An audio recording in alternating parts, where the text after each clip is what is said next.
Carlos Gimenez joins us now. Congressman, great to see you as always. Is that the best use of those taxpayer dollars?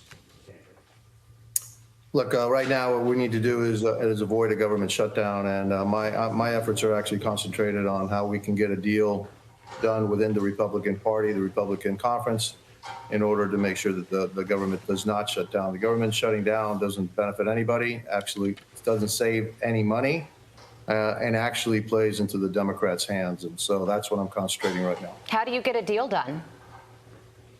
Well, look, what we need to do is, most of us are fine with the deal that was crafted by a group of our colleagues. Last week, we actually ended up with a number lower than what we had passed in the deficit reduction deal that we got with the president and the Democrats, a couple of months ago. The number now is 1,526. We need to get to that. We need to pass some appropriations that shows good faith to those more conservative Republicans that want to make sure that we are spending, that we are cutting spending. And by the way, we're the only ones talking about cutting spending. The Democrats want to continue to spend. And so, we need to show that. And then we need to pass the defense appropriations bill. We need to pass the border bill and make that part of our plan. And then hopefully, maybe we can get a funding resolution that will keep the government open for a small window while we finish our appropriations, the rest of the appropriations, and then send them on to the Senate. That's what we need to do, and hopefully that's what we will do this coming week. Before we continue with the shutdown potential, I want to circle back to Ukraine for a moment, because to date, the White House has given Ukraine more than $76 billion in aid. And take a look at the rest of the nations. Germany, 22, UK, Norway, Japan. Those four nations have given a combined $55 billion as of July 31st. Look, putting aside the fact that we are spending way more than all of the nations, especially those three that were in Europe there, my question for you, Congressman, when does it end? When do the American people get to stop sending their taxpayer dollars to Ukraine? We need to have a clear plan of how we can help the Ukrainian people against the Russian aggression. Most of the money that you're talking about is actually munitions. It's weapons, it's shells, it's tanks, and now hopefully some airplanes to help the Ukrainians repel this invasion. And so the Europeans need to step up, without a doubt, the Germans especially.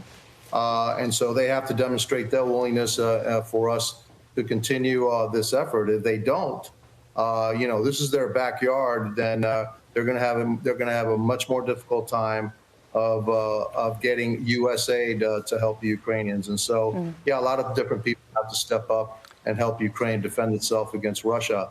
I'm not a fan of Russia, but again, look, you got to hand it to the Ukrainians. They're the ones fighting this. They're fighting for their freedom, and I think Americans need to help that. But the whole world needs to help Ukraine, Absolutely. Not just America. Yep. A few questions on the government shutdown in the time we have remaining. What are the biggest sticking points right now? And is it true that you guys are headed home for the weekend? Why not work through?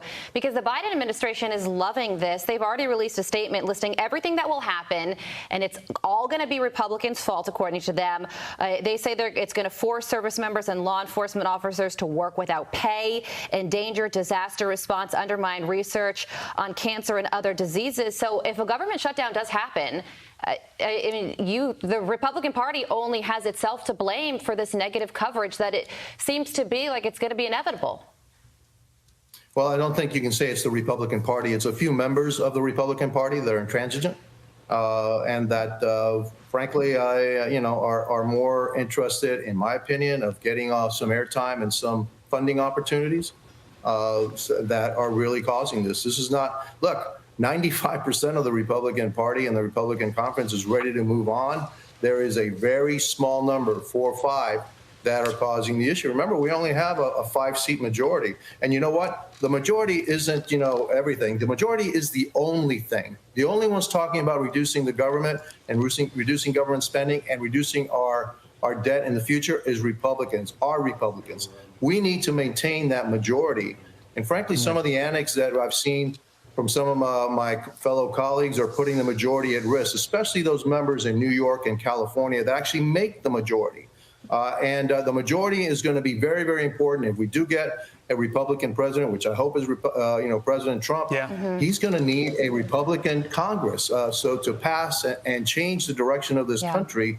And so I'm really, you can see I'm really upset. He's fired up. Some of our members, there's reporting that there this. was a motion to vacate found on a bathroom floor by Matt Gaetz. So this could get really complicated, and we're running out of time. I understand your frustrations, Congressman. I think.